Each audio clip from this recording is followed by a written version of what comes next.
you talked about the economic and financial consequences of the protests. You talked about the reputational damage to Canada as an investment destination. And at the end of Commission Counsel's examination, she asked you to explain how you understood this, economic harm was linked to national security. Do you recall that?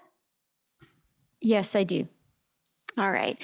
And your answer to that was you believe our security as a country is built on economic security. And if our economic security is threatened, all of our security is threatened. And now I'm not asking you to elaborate on this. I just want you to confirm that this was your evidence. Obviously, I don't have word by word recall of what I said, but that's what I believe, and sounds like you're reading the transcript, so.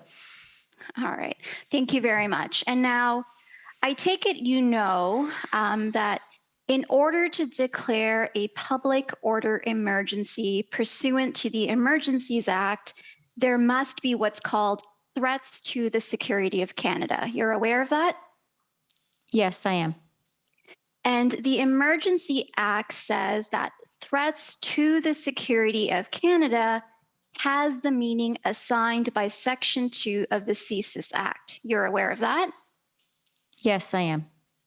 All right, so I just want to take you to Section 2 of the CSIS Act, and this is COM, either 5 zeros or 6 zeros 935. It should be 5 zeros.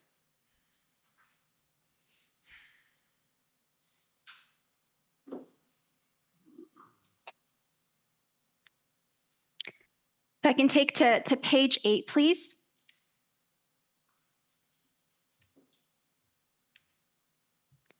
Perfect. If you can just pause there. So the CSIS Act defines threats to the security of Canada. And we've heard evidence in this commission that for the purposes of invoking the Emergencies Act here, the focus was on C. That's where they were focused on in terms of the threats to the security of Canada. So what C says is activities within or relating to Canada directed toward or in support of the threat or use of acts of serious violence against persons or property for the purpose of achieving a political, religious, or ideological objective within Canada or a foreign state. So you see that? I do. All right. And so in terms of the economic harm that you've described today, the reputational damage to Canada as, an investment country, you'll agree that it doesn't fall within C, right? The activities relating to Canada directed toward or in support of the threat or use of acts of serious violence. Would you agree with that, or is that fair to say? Not precisely.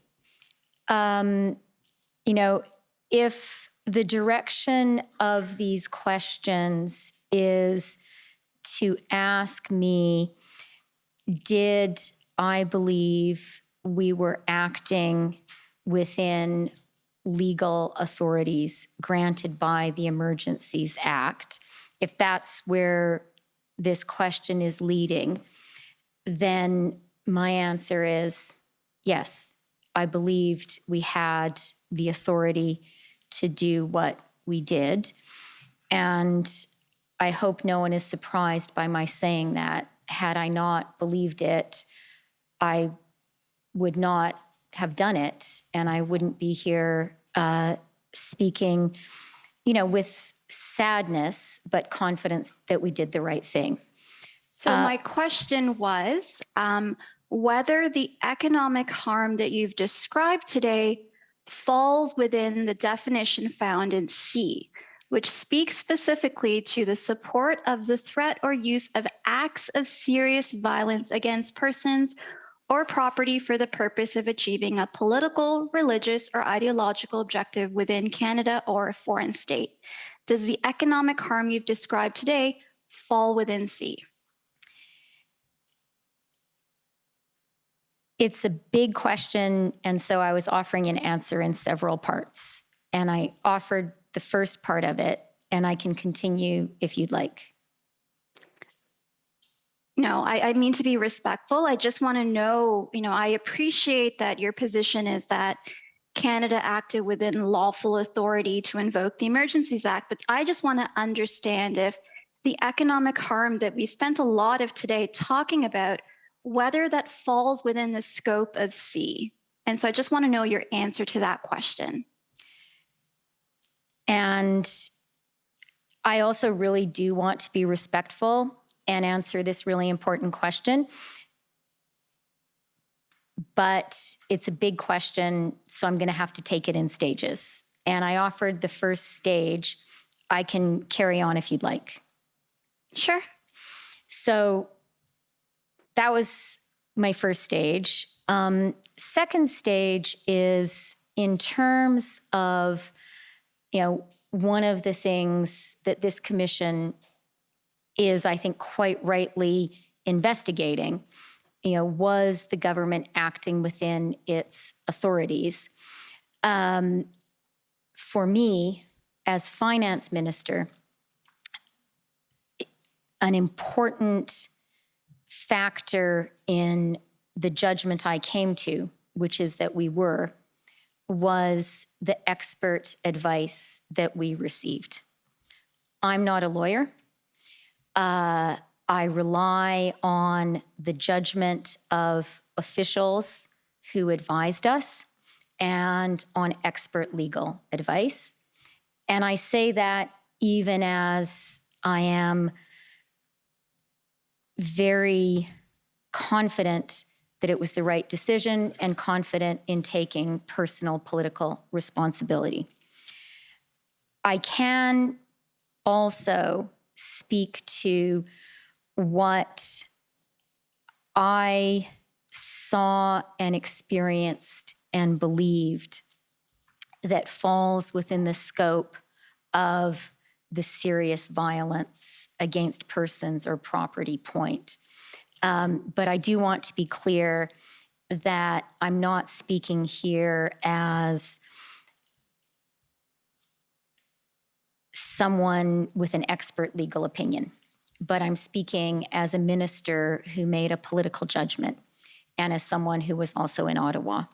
So some of the things that factored into my thinking about it were, as I described in my testimony this morning, a real concern that we were in a tinderbox situation where the economic threats and the threats generally that and the damage that were being created both by the Ottawa occupation and the Ambassador Bridge did risk, I felt, at every moment, some kind of conflict between protesters and counter-protesters. I saw that and experienced it myself, just being a person who was in Ottawa. I felt it was a tinder keg that could be sparked at any moment and was therefore very dangerous. And although I didn't see it myself, I heard accounts of Windsor of a situation there, which I found to be very credible. I was also influenced, can I say one more thing?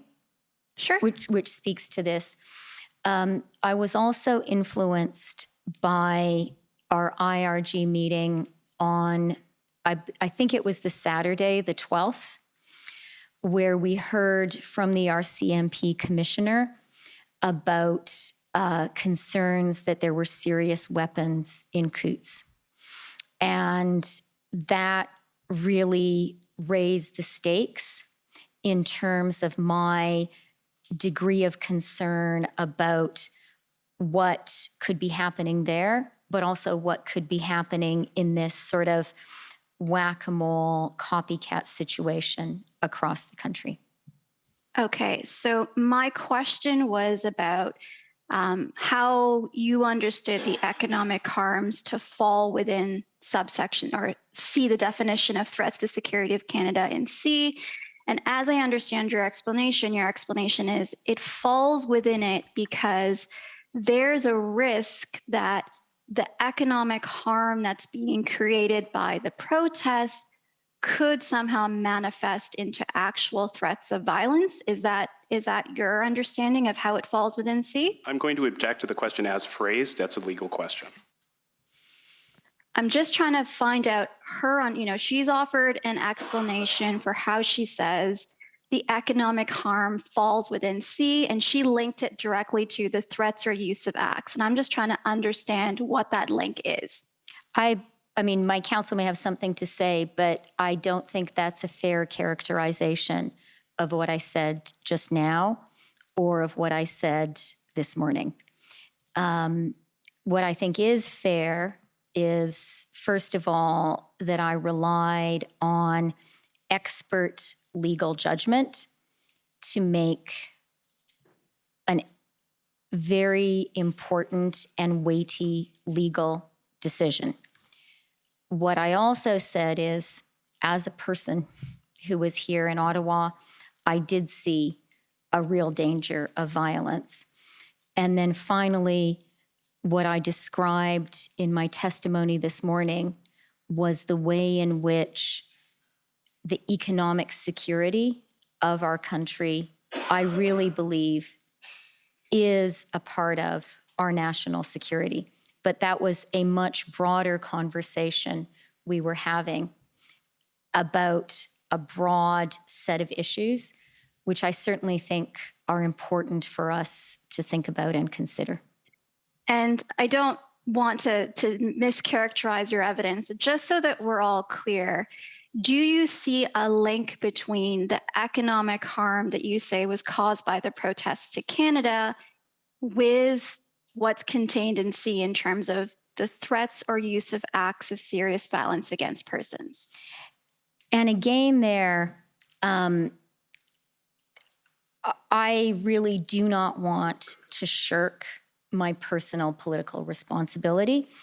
And while this was a grave and serious decision, we took it carefully and thoughtfully, and I believed it was the right decision then, and I believe today it is the right decision. But I'm also conscious,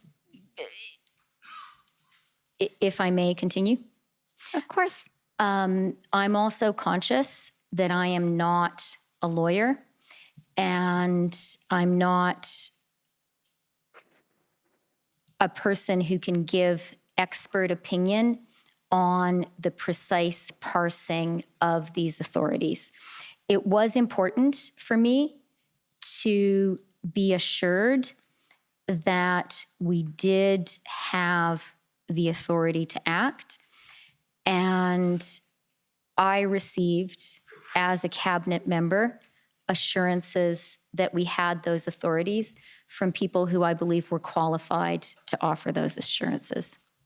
And I don't mean to belabor the point. I just want to make sure the evidence is clear. So your evidence is that you understood that you had the authority to invoke the Emergencies Act, but in terms of saying there's a linkage between the economic harm caused by the protests with the requirement of the threat or use of acts of serious violence, is that something that you can't speak to?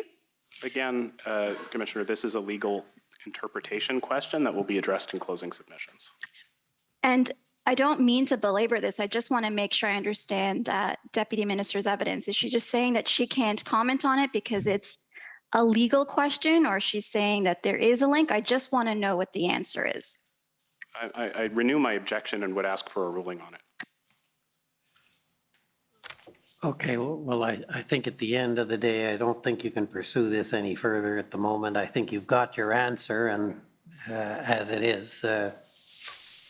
That's fine. Thank you very much. I don't know how much time I have left, but I do have just one other point I'd like to, or one other issue to address, if I may. So when we were talking about FinTrack this morning, and you explored it as one option to pursue, but decided that making a change to it, the legislative amendment would take too much time. Do you recall your evidence earlier today about that?